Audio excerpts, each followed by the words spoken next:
ہم نے ہمیشہ آئین کی بات کی ہے۔ آئین میثاق ملی ہے۔ آئین پوری قوم کے درمیان ایک مشترک عہد و پیمان کا نام ہے۔ اگر میری گفتگو میں تلخی آتی ہے، کوئی ایک لفظ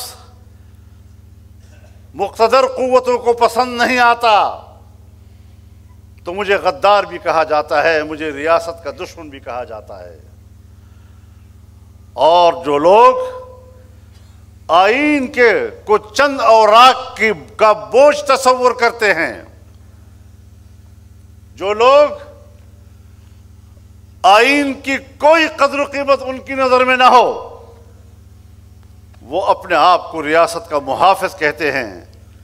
میں ببانگ دہل آج کے اس جرگے کی تائید کے ساتھ واضح اور واشگاف الفاظ میں کہتا ہوں کہ ہم ریاست کے وفادار ہیں، ہم آئین کے وفادار ہیں، ہم ملک کے وفادار ہیں، اور اگر آئین سے بغاوت کی ہے تو تم لوگوں نے کی ہے۔ آئین، جس آئین کا تم نے حلف اٹھایا ہے، اس آئین کے حلف کو تم توڑ رہے ہو، ہم نہیں توڑ رہے ہیں۔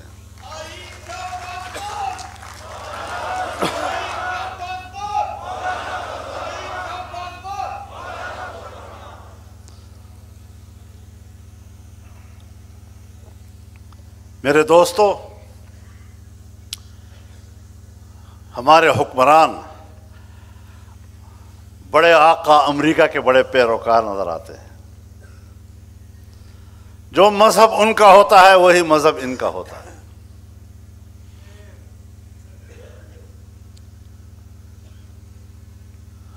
امریکہ نے کہا میری جنگ دہشت گردی کے خلاف ہے۔ دہشت گردی کی کوئی تعریف بھی نہیں تھی کسی کتاب میں، لیکن افغانستان میں دہشت گردی کے خلاف جنگ کے نام پر امریکہ نے فوجیں اتاری تو ہمارا حکمران مسلمان بھائی کے شانہ بشانہ کھڑے ہونے کی بجائے امریکہ کے شانہ بشانہ کھڑا ہو گیا۔ امریکہ کا اتحادی بن گیا۔ رسول اللہ صلی اللہ علیہ وسلم نے فرمایا لَتَتَّبِعُنَّ سُنَنَ مَنْ قَبْلَكُمْ شِبْرًا بِشِبْرٍ وَذِرَاعًا بِذِرَاعٍ حَتَّى لَوْ دَخَلُوا جُحْرَ ضَبٍّ تَبِعْتُمُوهُمْ قالوا يا رسول اللہ اليہود والنصارى قال فمن۔ ایک دن آئے گا کہ تم بالشت بالشت اور قدم قدم پچھلی قوموں کی اس طرح پیروی کرتے نظر آؤ گے جس طرح کہ اگر گوہ بھی اپنے غار میں گھسنے لگے تو تم وہاں بھی ان کا پیچھا کرتے رہو، تابعداری کرتے رہو۔ صحابہ کرام نے عرض کیا یا رسول اللہ ہم یہود و نصارہ کے تابع ہوں گے؟ آپ نے فرمایا پھر اور کون ہو سکتا ہے؟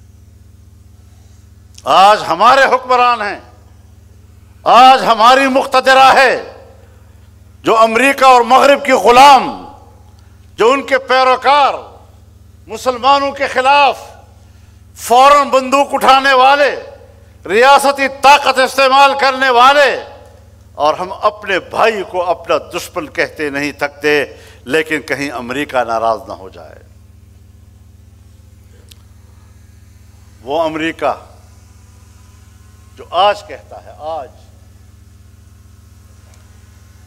کبھی کہتا ہے میکسیکو ہمارا ہے، آج کے بعد یہ امریکی ریاست تصور کیا جائے گا۔ کبھی کہتا ہے فلسطین کے مسلمانوں کو مصر اور اردن میں آباد کر دیا جائے، اور امریکہ کا کٹھ پتلی نیتنیاہو کہتا ہے کہ سعودی عرب کے اندر فلسطین کو بسایا جائے۔ یعنی ہمارا کوئی گھر نہیں ہے،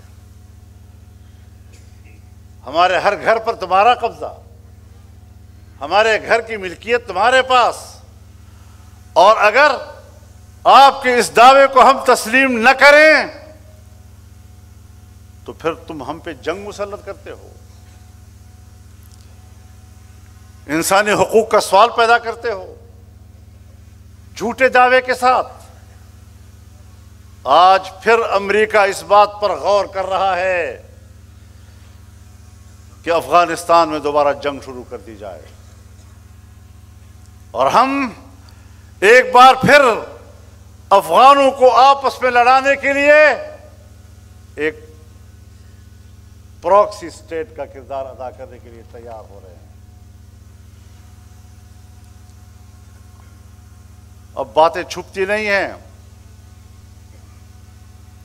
اپنے مسلمان بھائیوں کو دشمن کہنا اور عالمی کفر کو اپنا آقا کہنا اور اس کی اتحادی ہونے پر فخر کرنا، اس سے بڑھ کر نہ اسلام دشمنی اور ہو سکتی ہے، نہ پاکستان دشمنی اور ہو سکتی ہے۔ ہمیں صاف ستھرے نظریات کے ساتھ آگے جانا ہوگا۔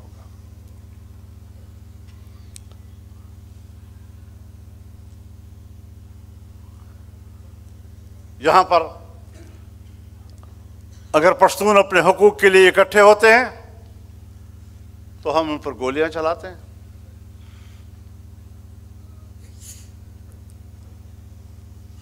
ان پر پابندیاں لگاتے ہیں۔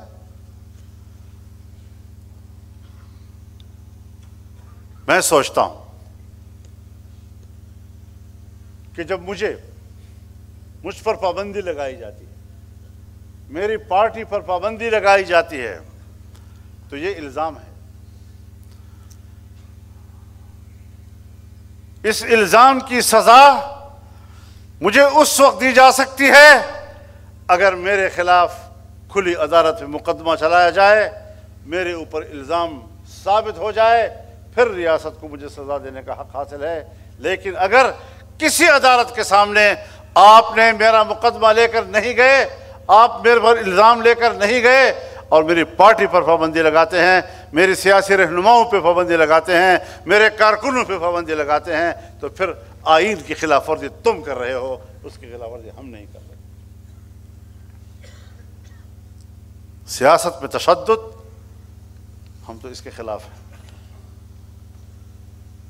اعتدال کے رویوں کی طرف ہمیں سب کو جانا ہوگا اور قوم کو ایک کرنا ہوگا۔ میرے محترم دوستو،